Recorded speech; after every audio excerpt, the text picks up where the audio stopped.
বিপদ দিয়ে আপনাকে অ্যালার্ম করা হয় আল্লাহর পক্ষ থেকে। আপনি চলতে পথে হোঁচট খান, আল্লাহ আপনাকে অ্যালার্ম দেন, ফিরে আসো। চলছেন বিপথে, আল্লাহ পাক অ্যালার্ম দেন, ফিরে আসো। আল্লাহ পাকের পক্ষ থেকে কিন্তু এগুলো আসে। আল্লাহ পাক আদম এবং হাওয়া আলাইহিস সালাম এবং আদম সন্তান সবাইকেই সৃষ্টি করেছেন। উদ্দেশ্য হচ্ছে আল্লাহ পাক আমাদেরকে জান্নাত দিতে চান। আল্লাহ পাক চান যে আমরা যেন জান্নাতে যাই।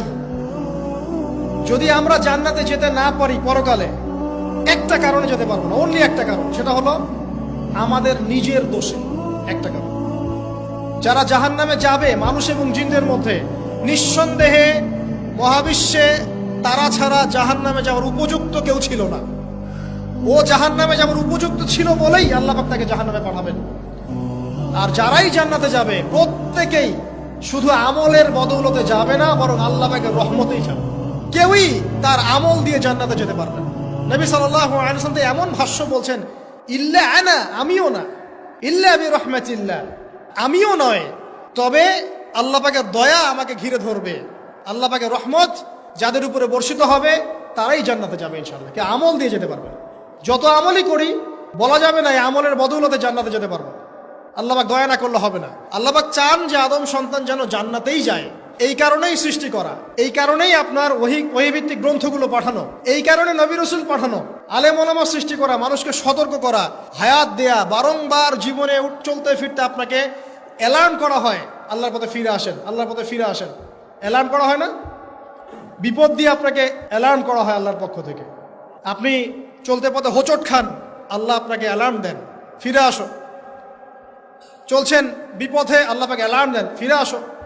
আল্লাহ পাকের পক্ষ থেকে কিন্তু এগুলো আসে।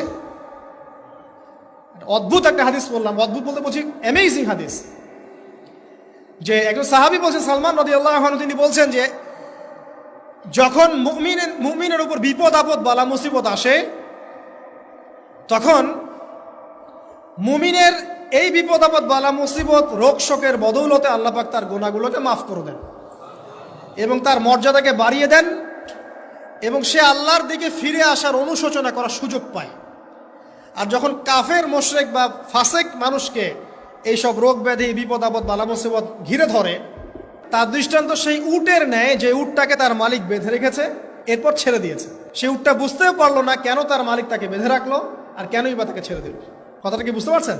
যারা আল্লাহ দ্রোহী, তাদের উপর যখন বিপদ আপদ বালা মুসিবত আসতে থাকে, তারা বুঝে না যে কি জন্য আসলো আর কেন চলে গেল। কিন্তু মুমিন ব্যক্তি যারা মুসলিম, আল্লাহর অনুগত, তাদের বিষয়টা হচ্ছে এমন বিপদ আপদ বালা মুসিবত রোগ ব্যাধি তাদেরকে আল্লাহর দিকে ফিরিয়ে নিয়ে আসবে।